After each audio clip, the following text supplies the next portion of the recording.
Alright, it's that time, guys. I'm going to go ahead and finally start on the installing the rear end and the back. I'm fighting a head cold, so I don't know how long I'm going to work on it today. So, here we go. First thing I'm going to do, I'm going to take some brass brake lines and bend them over. I don't have plugs. I don't have any plugs to plug the brake lines off with, so I'm just going to make a little short piece and take and bend it over and hit it with a hammer and stop it up, you know, and more or less say, and screw it in the fittings so the brake line won't sit there and drain out. So that's where I'm at. I try to film as much as I can. I kind of feel like shit, but it needs to be done. I got to get this motor put in this Dodge for this guy, and working on my own mess, it doesn't pay. So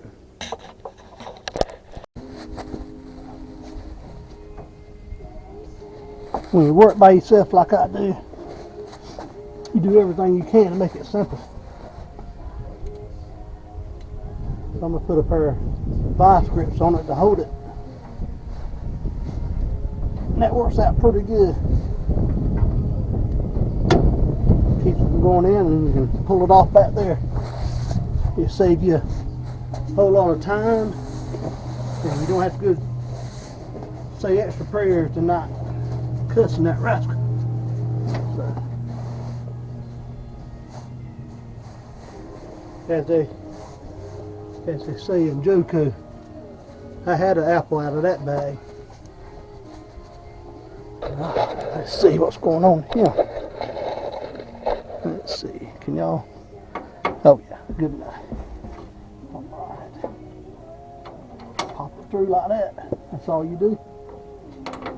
These here sometimes aggravating as hell to get off. And right now I can't see nothing.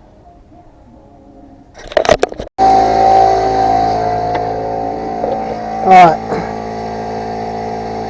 It's about to be to the point where I can lower it down and drag it out. And yeah, almost there. Okay, so this is the line coming in.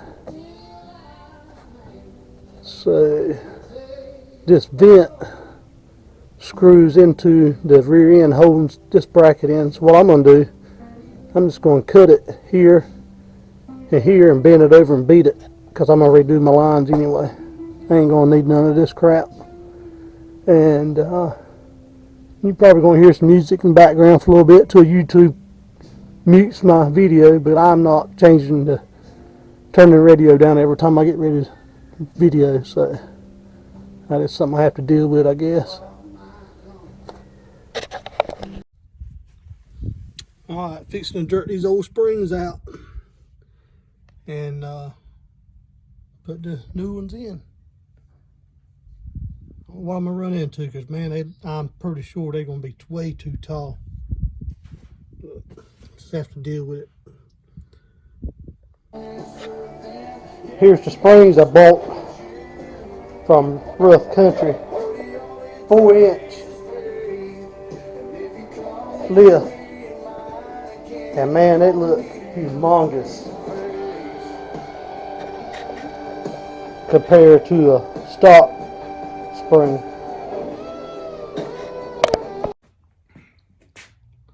Well, I'm fixing to go with it. This thing is heavy. As you can see, I can't video the whole time I'm working. It's taking me forever because I'm here by myself, and this stuff is heavy. But I got the springs in, and they have a lot of arch, which now that's folded down. That's going to go up about 4 inches. Then the spring is going to compress probably another 4 inches. I hope more. But yeah, as you can see, that's pretty pretty high. I may end up having to redo the front springs, buy longer springs for the front, and just go ahead and jack it on up. And I hope, but if I do that, I might have to change my radius arms, rebuild radius arms. I don't know. I hope not. But I'm fixing to try to slide it through here the best I can and try to get it up in there.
There. Now,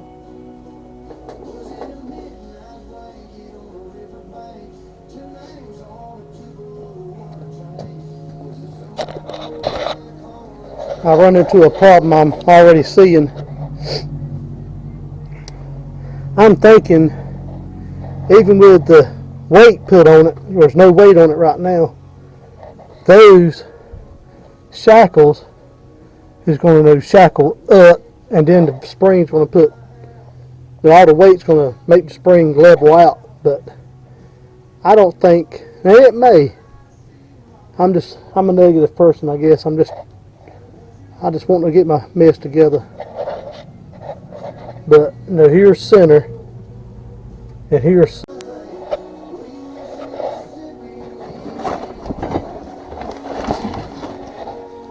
what the shit.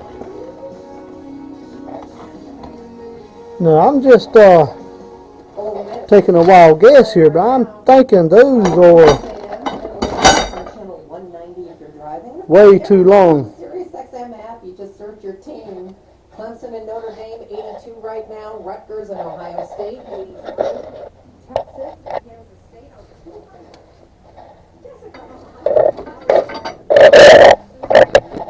200. Yeah. So that's made with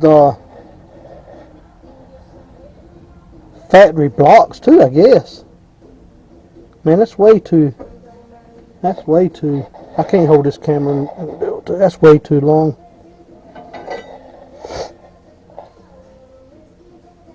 I don't know, man. I don't know. I wonder if Rough Country has put the wrong 4-inch spring sticker on the wrong spring and sent me. I don't know, man. There's a lot not adding up.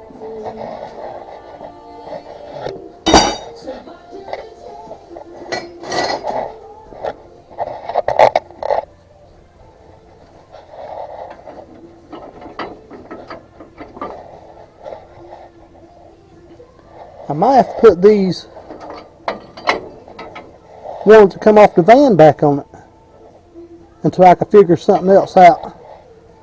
That's what I'm going to do. Because I most definitely got to get it where I can move it now. Because I got to clean the rest of this crap out of here.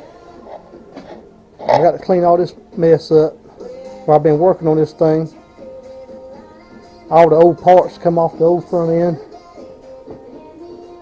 The rear end, I'm going to put that rear end and springs on Marketplace, I guess. Just to get it out of my way. I don't need it. And I got to clean up out here. But I most definitely got to get this moved today.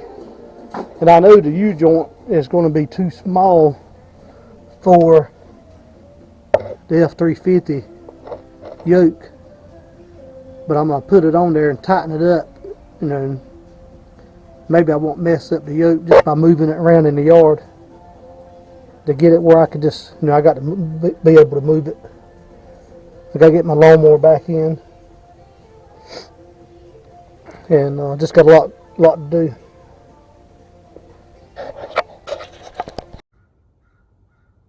Well, I got it installed. Not permanent because it is 3 inches higher in the back from the front.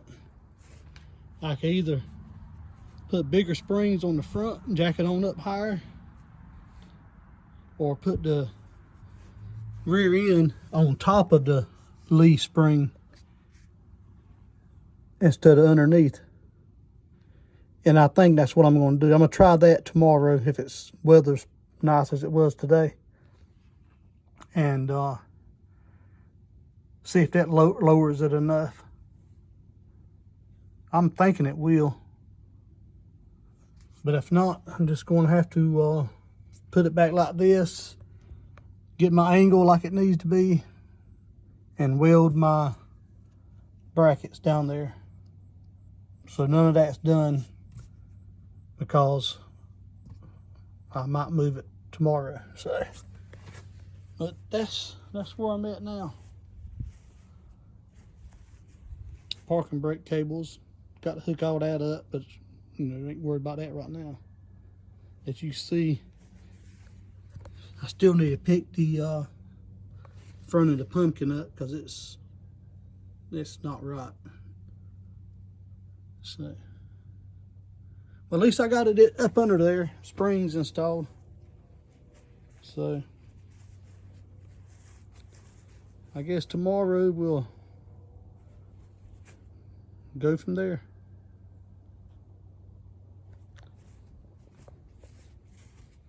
Got to redo the shocks, the way they mount up, because the rear end, one on the front and one on the back, and the old van had both of them on the front. So I'm gonna switch that side around, put both of them on the back, and might have to change that one too, as a different angle. but I'm put rough country shocks on it. But that's where I'm at, guys. So it's a start, I guess, on the rear end. Just like the front, so probably take a couple of weeks to get it going or more. But that's where I'm at. Alright, Sunday morning, next day. I've been thinking about it all night. What I'm going to do is buy some longer shackle mounts here and extend it down 2 inches, because it's 3 inches too high. I'm going to extend it 2 inches, lower it 2 inches, and all the weight and stuff I have in the back out when I get it set up should make up the inch difference. Probably more, but that'd be fine too.